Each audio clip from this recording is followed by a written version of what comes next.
साल की सबसे बड़ी एकादशी निर्जला एकादशी के दिन आप दान पुण्य जरूर से कीजिएगा, भले ही आप व्रत नहीं भी कर पाते हैं। वीडियो में जानेंगे इस दिन जल का पात्र दान करने की सही विधि क्या है और कौन सी चीज़ों का हमें दान करना चाहिए, ताकि हम किसी कारण से व्रत नहीं भी कर पाते हैं तो भी इसका संपूर्ण फल हमें प्राप्त हो। और कौन से समय पर हमें दान करना चाहिए, यह भी बहुत विशेष जानकारी है, तो वीडियो के अंत तक आप बने रहिएगा। जैसे कि यह एकादशी इस वर्ष 17 और 18 जून 2024 दोनों दिन व्याप्त है। तो आप सभी किस दिन व्रत करेंगे? व्रत को तो आपको 18 जून मंगलवार के दिन करना है। व्रत का पारण 19 जून को किया जाएगा। हालांकि मैंने इसका पूरा वीडियो बतलाया है कि आपको कब व्रत धारण करना है, कब इसका पारण करना है, परंतु दान पुण्य आप दोनों तिथियों में किसी भी दिन कर सकते हैं। 17 को भी कर सकते हैं, 18 को भी कर सकते हैं, कोई दिक्कत की बात नहीं है। आप भले ही व्रत नहीं भी कर पाते हैं, आप व्रत करते हैं तो उस दिन तो दान प्रत्येक व्यक्ति को करना ही है, परंतु दोनों तिथियों में एकादशी व्याप्त है तो दोनों तिथियों में किसी भी दिन आप दान कर सकते हैं। इस दिन जल का दान शास्त्रों में कहा गया है, हमारे पितरों को भी सुख देता है और हमारे लिए मोक्ष के द्वार खोलता है। तो इस ज्येष्ठ माह में जब भरी गर्मी है और जल की आवश्यकता सभी व्यक्तियों को है, ऐसी स्थिति में कहा जाता है, शास्त्रों में लिखित वर्णन है कि इस दिन एक मटके में जल भरकर दान करना चाहिए। परंतु इसका एक विशेष नियम है, विधान है, वह कैसे करना है ध्यान से सुनिए। आप सभी को लेकर आना है एक मटका। कई क्षेत्रों में मिट्टी के पात्र नहीं होते हैं तो स्टील तांबा जैसा भी है उसी पात्र में आप जल ले लीजिए। मटके की महत्वता इसलिए कही गई है क्योंकि उसमें पानी ठंडा रहता है और सभी को चाहा है कि आप ठंडा पानी ही प्रयोग में लें। तो आप सभी को क्या करना है कि उसमें अपने घर के नल से जो पीने योग्य पानी होता है, जिसे आप स्वयं ग्रहण करते हैं, उसे ही दान में देना है। आपको अच्छी तरह से पानी भर लेना है। भगवान जी के समक्ष जो भी पूजा का स्थल है वहाँ पर आपको पूजा विधान कर लेना है, दीप प्रज्वलित कर लेना है। भोग स्वरूप जो भी आपके पास है वह भोग लगा दीजिए। तत्पश्चात आप सभी जो जल का पात्र ले रहे हैं, सबसे पहले उसे साफ करके धो लीजिएगा। बाजार से आई हुई चीज़ों में कई तरह की गंदगी या हाथ भी लगे रहते हैं। देखिए जी, दान तो किया जाता है, सभी करते हैं, परंतु उसे सही विधि से किया जाए ना तो वह बहुत अधिक सुख प्रदान करता है। और दान ऐसे व्यक्ति को कीजिएगा जिसे इसकी आवश्यकता हो, जैसे वेद जो है पढ़ने वाले पंडित, उपवास करने वाले पंडित, गायत्री मंत्र का जाप करने वाले पंडित को ही दान में देना चाहिए। यह गरीब जरूरतमंद व्यक्ति को दान करना बहुत श्रेष्ठ कार्य में जाना जाता है। अब आप पंडित ब्राह्मण जी भी कई ऐसे होते हैं जो सिर्फ जो है पंडित नाम के हैं, परंतु वह वेद व्यासों का अर्थात वह पंडितों की संगत नहीं करते, कर्मकांड स्वरूप में नहीं है, बस पंडित जो है लिखते हैं, कहने का अर्थ है ऐसा नहीं है। हमेशा ऐसे पंडित जी को चुनना चाहिए।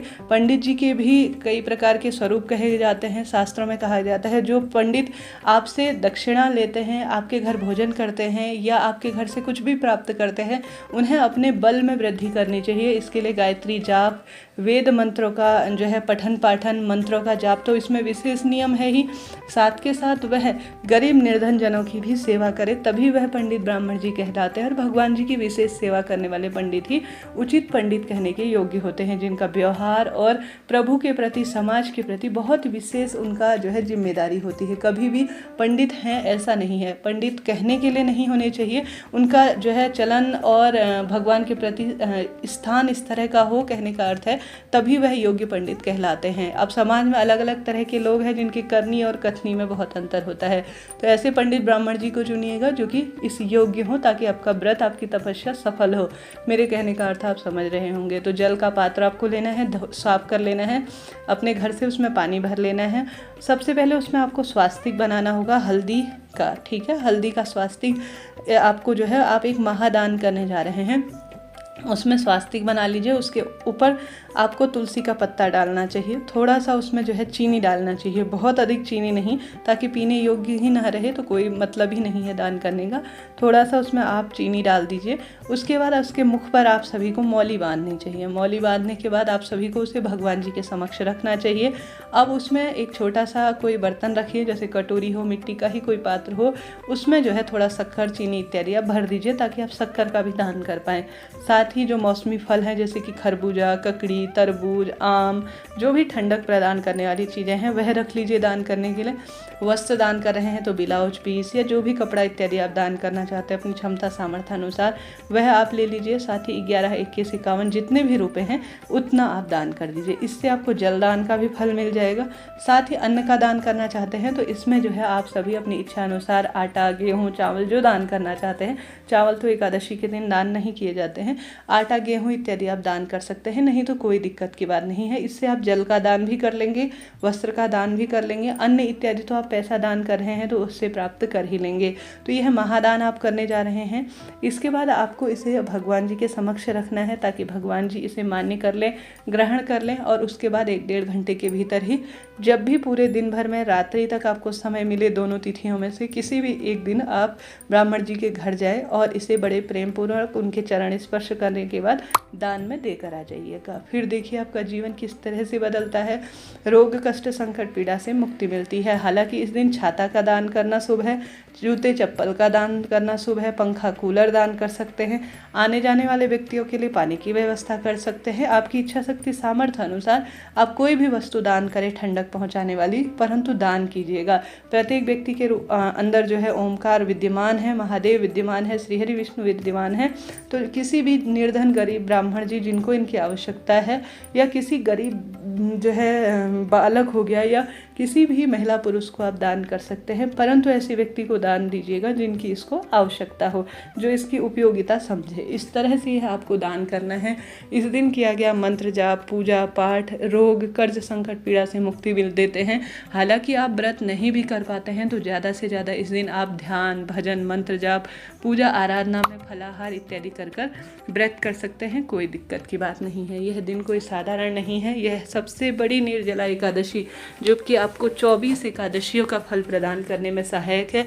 रोग, दोष, संकट, कष्ट, पीड़ा की मुक्ति के लिए मानी जाती है। तो इस दिन का खूब लाभ उठाए और इस दिन को छोड़िएगा नहीं।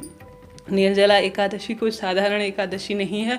यह जो है शास्त्रों में इसकी कथा भी मिलती है। जब भीम जो है पांडवों के भ्राता कहते हैं कि हे श्री कृष्ण भगवान, मैं कोई भी उपवास नहीं कर पाता हूँ, मुझसे भूखा नहीं रहा जाता, मुझे इस व्रत का पुण्य प्रताप कैसे मिले और मेरे पाप कर्मों से मुझे मुक्ति हो। तब श्री कृष्ण भगवान और युधिष्ठिर कहते हैं कि तुम सिर्फ साल में आने वाली एक निर्जला एकादशी का व्रत भी कर लोगे तो तुम 24 एकादशियों के संपूर्ण फल को प्राप्त कर लोगे। यह एकादशियाँ अधिक मास में 26 हो जाती हैं और व्रतों में एकादशी व्रत सबसे बड़े व्रत के रूप में जानी जाती है। तो आप कोशिश करें इस दिन ज़्यादा से ज़्यादा प्रभु के नाम मंत्रों का स्मरण करें, दान करें, पुण्य करें। निर्जल निराहार आपसे नहीं रहा जाता, फलाहार या जल पीकर ही भले ही आप व्रत करें, परंतु करने का प्रयत्न कीजिए। इस तरह से यह जानकारी थी। वीडियो उपयोगी रहती हैं तो लाइक करें, शेयर करें, सब्सक्राइब करें। कमेंट्स में जो भी बात हो आप पूछिएगा, आपका अपना चैनल है।